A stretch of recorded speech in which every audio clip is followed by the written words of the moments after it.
Welcome to Motive Mystery, where the wisdom of the ages meets the challenges of today. In today's video, we explore the profound insights of Jacques Derrida, a philosopher who revolutionized contemporary thought with his pioneering approach to deconstruction. Derrida, known for his intricate analyses of language and its relation to reality, challenged conventional understandings of meaning and interpretation. Born in Algeria in 1930, Derrida's work crossed many disciplines, profoundly influencing philosophy, literature, law, anthropology, and architecture. His ideas, often controversial and complex, focused on the instability of language, exploring how words can never fully capture the essence of the things they represent. Derrida's contributions extend beyond the realm of academic philosophy. He engaged with political issues, advocating for marginalized groups and critiquing the structures of power and oppression. Join us as we delve into 30 of Derrida's most impactful quotes, unraveling their significance and relevance in our modern world. To pretend, I actually do the thing, I have therefore only pretended to pretend. Jacques Derrida, a philosopher known for deconstructing traditional notions, challenges us to reconsider the act of pretending. At the core of Derrida's statement is the intriguing paradox of pretense. It suggests that in the act of pretending, one may inadvertently become genuine. In today's image-conscious world, Derrida's words encourage us to reflect on authenticity. Are we living truly, or are we lost in a facade? What cannot be said above all must not be silenced but written. This quote from Derrida emphasizes the importance of expressing the inexpressible through writing. It highlights the power of written word to convey thoughts and feelings that might be difficult to articulate verbally. In our digital age, where so much is communicated briefly and often superficially, this quote reminds us of the depth and permanence that writing can achieve. Monsters cannot be announced. One cannot say, "Here are our monsters," without immediately turning the monsters into pets. Derrida's quote reflects on the paradox of trying to define or label the undefinable. This statement explores the idea that acknowledging our fears or monsters can diminish their power over us. In a world where we often hide our vulnerabilities, this quote encourages embracing and understanding our inner fears, transforming them from daunting challenges into manageable aspects of ourselves. I always dream of a pen that would be a syringe. Derrida here metaphorically expresses his desire for a writing tool that injects thoughts directly and potently. The essence of this quote lies in the longing for a medium of expression that can convey ideas with the precision and impact of a syringe. In an era where communication is often diluted, this quote is a call for writing that is direct, powerful, and impactful, resonating with the need for depth and authenticity in our expressions.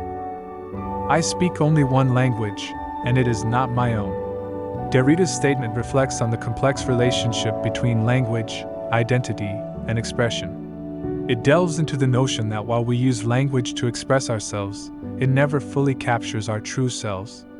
This quote resonates in a multicultural world, highlighting how language can both connect us and create barriers, reminding us that our true essence often transcends linguistic expression. Psychoanalysis has taught that the dead parent, for example, can be more alive for us, more powerful, more scary than the living. It is the question of ghosts. Derrida points out psychoanalysis' exploration of how the deceased continue to influence the living. The essence here is the enduring impact of the deceased on our psyche, challenging our perceptions of presence and absence. This concept is relevant today in understanding how past relationships and memories continue to shape our lives, sometimes more significantly than our current interactions. No one gets angry at a mathematician or a physicist whom he or she doesn't understand, or at someone who speaks a foreign language, but rather at someone who tampers with your own language. Derrida highlights our emotional connection to our own language and how it forms part of our identity. This quote explores the idea that language is more than a tool for communication, it's a core part of our being. In a globalized world, this statement reflects the importance of respecting and understanding different languages and cultures, as they are integral to individual and collective identities. The poet is the man of metaphor, while the philosopher is interested only in the truth of meaning, beyond even signs and names. and the sophist manipulates empty signs, the poet plays on the multiplicity of signifieds. Derrida contrasts the roles of poets, philosophers, and sophists in their use of language. This quote delves into how poets embrace the richness and ambiguity of language, unlike philosophers and sophists. In contemporary society, this reminds us of the value of poetry and artistic expression in exploring and expressing the complexities of human experience. I believe in the value of the book, which keeps something irreplaceable, and in the necessity of fighting to secure its respect. Derrida expresses his deep appreciation for the unique and enduring value of books. The essence of this quote is the irreplaceable role of books in preserving knowledge, culture, and history. This statement is highly relevant in our digital age, emphasizing the need to cherish and protect the tangible and intangible heritage contained in books. How can another see into me, into my most secret self, without my being able to see in there myself? And if my secret self, that which can be revealed only to the other, to God if you wish, is a secret that I will never know or experience as my own, then what sense is there in saying that it is my secret? Derrida reflects on the enigma of self-awareness and the unknown aspects of our identity. This quote delves into the paradox of how others may perceive aspects of ourselves that we ourselves cannot see or understand. In our interconnected world, this idea challenges us to acknowledge the limitations of self-knowledge and the value of external perspectives in understanding ourselves. If this work seems so threatening, this is because it isn't simply eccentric or strange, but competent, rigorously argued, and carrying conviction. Derrida comments on the nature of intellectual work that challenges norms and provokes thought. The essence of this quote is about the impact of well-argued, competent work that goes beyond mere oddity to challenge and change perspectives. In a society that often values conformity, this statement highlights the importance of embracing innovative and challenging ideas that stimulate growth and progress. Such a caring for death, an awakening that keeps vigil over death, a conscience that looks death in the face, is another name for freedom. Derrida explores the profound relationship between our awareness of mortality and our sense of freedom. This quote suggests that by acknowledging and confronting the inevitability of death, we attain a deeper understanding of freedom. In contemporary society, this perspective offers a valuable lens through which we can understand the importance of living authentically and making meaningful choices. We are given over to absolute solitude. No one can speak with us and no one can speak for us. We must take it upon ourselves. Each of us must take it upon himself. Derrida emphasizes the intrinsic loneliness of the human condition and the necessity of personal responsibility. The essence of this quote is the realization that in life, we ultimately face our challenges and make decisions alone. This idea is particularly resonant today, reminding us of the importance of individual agency and the power of personal choice in shaping our destinies. Contrary to what phenomenology, which is always phenomenology of perception, has tried to make us believe, contrary to what our desire cannot fail to be tempted into believing, the thing itself always escapes. Derrida challenges the phenomenological concept that perception fully captures the essence of things. This quote explores the elusive nature of reality, suggesting that the true essence of things always remains just beyond our grasp.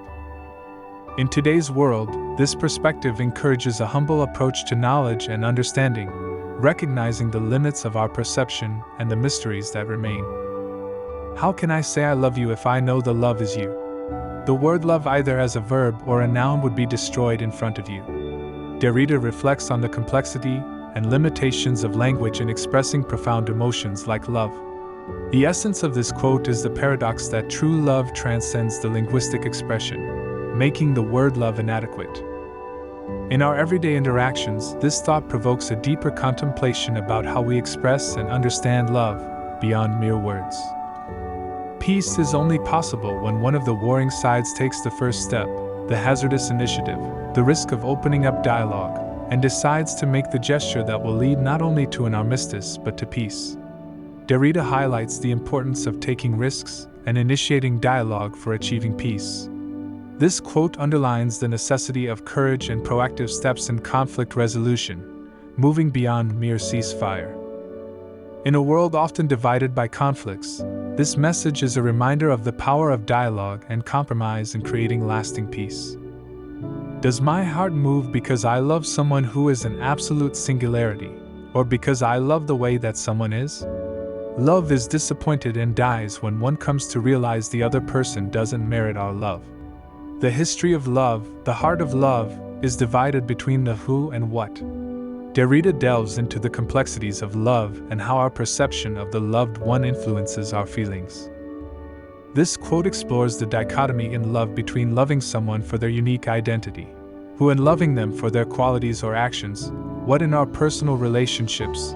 This insight encourages a deeper understanding of the nature of our affections and the reasons behind our emotional attachments. Cinema plus psychoanalysis equals the science of ghosts. Derrida creatively links cinema and psychoanalysis, suggesting they together form a study of the unseen and the subconscious. This quote implies that both cinema and psychoanalysis explore the realms of hidden desires, fears, and memories, much like the metaphorical ghosts in our minds. In the context of modern culture, this perspective provides a unique lens to view and interpret the power of cinema and the insights of psychoanalysis in understanding human psychology. The future is that which tomorrow, later, next century will be. There is a future which is predictable, programmed. But there is a future, l'avenir, to come, which refers to someone who comes whose arrival is totally unexpected. That is the real future. Derrida distinguishes between a predictable future and a future that is completely unforeseen. The essence of this quote is the recognition that while some aspects of the future can be foreseen, the true nature of the future is its unpredictability and openness to possibilities. In a world constantly evolving, this idea challenges us to embrace the unknown and unforeseen, acknowledging that the most significant changes often come from the most unexpected places. The traditional statement about language is that it is in itself living, and that writing is the dead part of language. Derrida comments on the conventional belief that spoken language is dynamic and living, whereas written language is static. This quote examines the idea that language in its spoken form is immediate and vibrant, but once written, it becomes fixed and loses some of its vitality.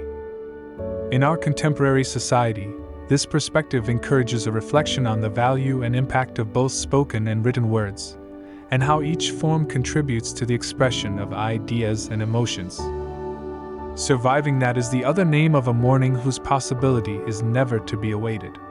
Derrida reflects on the concept of survival, particularly in the context of loss and mourning.